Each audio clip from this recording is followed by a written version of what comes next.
ओम गणेशाय नमः। श्री सुखदेव जी ने कहा, परीक्षित, तुम्हारा लोक के लिए किया हुआ यह प्रश्न बहुत ही उत्तम है। मनुष्यों के लिए जितनी भी बातें सुनने, स्मरण करने या कीर्तन करने की हैं, उन सब में यह श्रेष्ठ है। आत्मज्ञान महापुरुष ऐसे प्रश्न का बड़ा आदर करते हैं।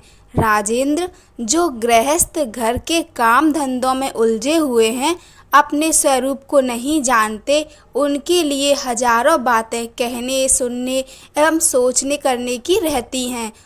उनकी सारी उम्र यों ही बीत जाती है। उनकी रात नींद या स्त्री प्रसंग से कटती है और दिन धन की हाय हाय या कुटुंबियों के भरण पोषण में समाप्त हो जाता है। जिन्हें अपना अत्यंत घनिष्ठ संबंधी कहा जाता है, वे शरीर, पुत्र, स्त्री आदि कुछ नहीं हैं, असत हैं। परंतु जीव उनके मोह में ऐसा पागल हो जाता है कि रात दिन उनको मृत्यु का ग्रास होते देखकर भी चेतता नहीं।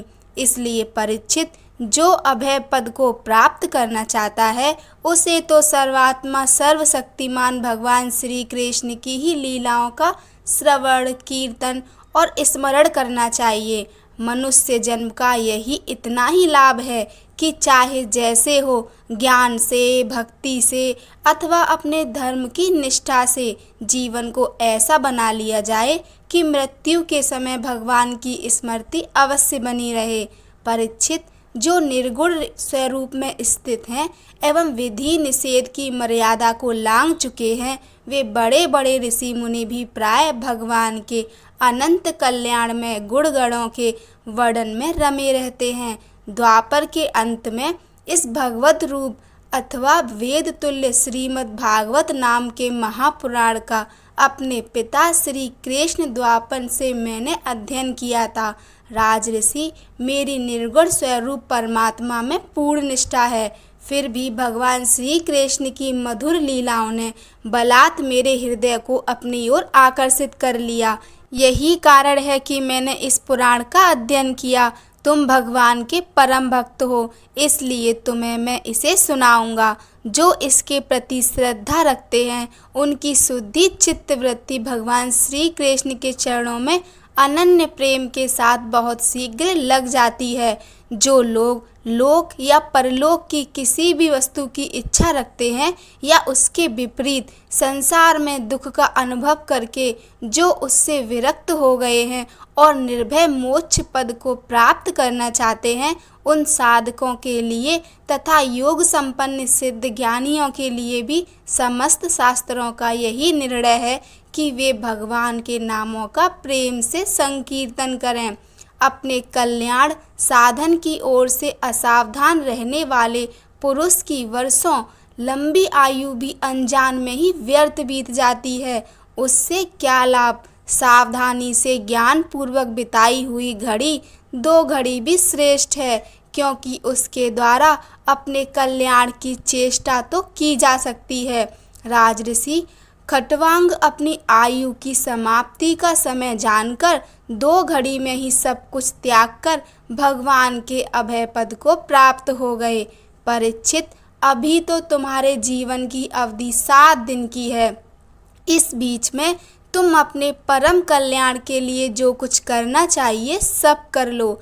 मृत्यु का समय आने पर मनुष्य घबराए नहीं। उसे चाहिए कि वह वैराग्य के शस्त्र से शरीर और उससे संबंध रखने वालों के प्रति ममता को काट डाले। धैर्य के साथ घर से निकलकर पवित्र तीर्थ के जल में स्नान करे और पवित्र तथा एकांत स्थान में विधि पूर्वक आसन लगाकर बैठ जाए। तत्पश्चात परम पवित्र आ उ मा इन 3 मात्राओं से युक्त प्रणव का मन ही मन जप करे। प्राणवायु को वश में करके मन का दमन करे और एक क्षण के लिए भी प्रणव को ना भूले। बुद्धि की सहायता से मन के द्वारा इंद्रियों को उनके विषयों से हटा ले और कर्म की वासनाओं से चंचल होते हुए मन को विचार के द्वारा रोककर भगवान के मंगलमय रूप में लगाए। स्थिर चित्त से भगवान के श्री विग्रह में से किसी एक अंग का ध्यान करे। इस प्रकार एक एक अंग का ध्यान करते करते विषय वासना से रहित मन को पूर्ण रूप से भगवान में ऐसा तल्लीन कर दे कि फिर और किसी विषय का चिंतन ही ना हो। वही भगवान विष्णु का परम पद है, जिसे प्राप्त करके मन भगवत प्रेम रूप आनंद से भर जाता है। यदि भगवान का ध्यान करते समय मन रजोगुण से विक्षिप्त या तमोगुण से मूढ़ हो जाए तो घबराए नहीं, धैर्य के साथ योग धारणा के द्वारा उसे वश में करना चाहिए, क्योंकि धारणा उक्त दोनों गुणों के दोषों को मिटा देती है। धारणा स्थिर हो जाने पर ध्यान में जब योगी अपने परम मंगल में आश्रय भगवान को देखता है, तब उसे तुरंत ही भक्ति योग की प्राप्ति हो जाती है। परीक्षित ने पूछा, ब्राह्मण, धारणा किस साधन से किस वस्तु में किस प्रकार की जाती है और उसका क्या स्वरूप माना गया है, जो शीघ्र ही मनुष्य के मन का मैल मिटा देती है? श्री सुखदेव जी ने कहा, परीक्षित, आसन, श्वास, आसक्ति और इंद्रियों पर विजय प्राप्त करके फिर बुद्धि के भगवान के स्थूल रूप में लगाना चाहिए। यह कार्य रूप संपूर्ण विश्व जो कुछ कभी था, है या होगा, सबका सब जिसमें दीख पड़ता है, वही भगवान का स्थूल से स्थूल और विराट शरीर है। जल, अग्नि, वायु, आकाश, अहंकार, महत्व और प्रकृति, इन 7 आवरणों से घिरे ब्रह्मांड शरीर में जो विराट पुरुष भगवान हैं, वे ही धारणा के आश्रय हैं। उन्हीं की धारणा की जाती है। तत्वज्ञ पुरुष उनका इस प्रकार वर्णन करते हैं। पाताल विराट पुरुष के तलवे हैं, उनकी एड़ियां और पंजे रसातल हैं। दोनों गुल्फ एड़ी के ऊपर की गांठें महातल हैं, उनके पैर के पिंडे तलातल हैं। विश्व मूर्ति भगवान के दोनों घुटने सुतल हैं, जांघें वितल और अतल हैं, पेड़ू भूतल है। और परीक्षित, उनके नाभि रूप सरोवर को ही आकाश कहते हैं। आदि पुरुष परमात्मा की छाती को स्वर्गलोक, गले को महरलोक, मुख को जनलोक और ललाट को तपोलोक कहते हैं। उन सहस्त्र सिर वाले भगवान का मस्तक समूह ही सत्यलोक है। इंद्रादि उनकी भुजाएं हैं, दिशाएं कान और शब्द स्वर्णिम इंद्रिय हैं। दोनों अश्विनी कुमार उनकी नासिका के छिद्र हैं। गंध घ्राण इंद्रिय हैं और धधकती हुई आग उनका मुख है।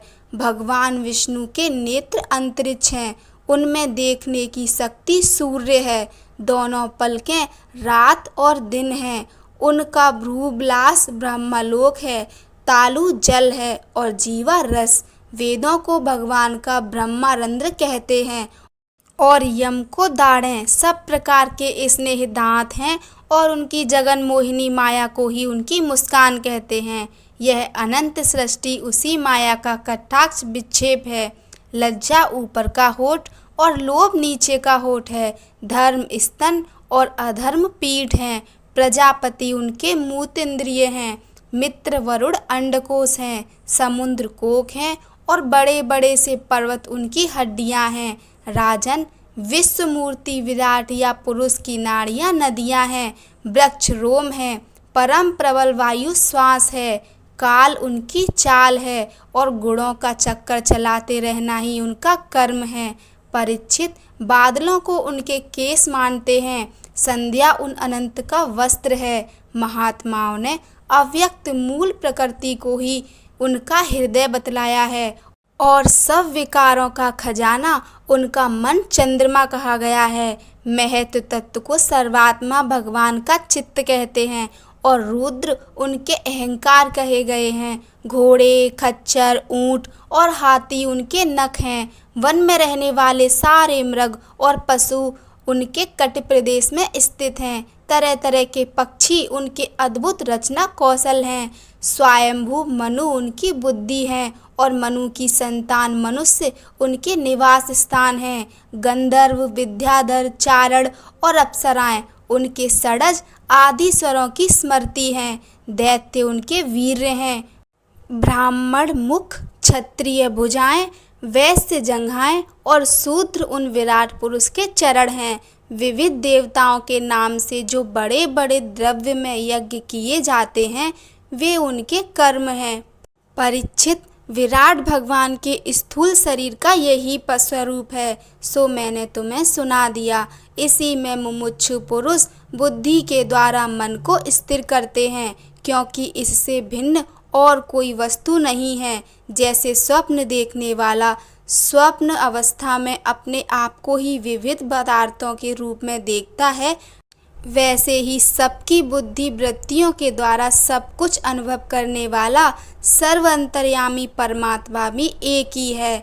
उन सत्य स्वरूप आनंद निधि भगवान का ही भजन करना चाहिए। अन्य किसी भी वस्तु में आसक्ति नहीं करनी चाहिए, क्योंकि यह आसक्ति जीव के अधः पतन का हेतु है। कथा अच्छी लगी हो तो लाइक कीजिए, चैनल को सब्सक्राइब कीजिए। धन्यवाद।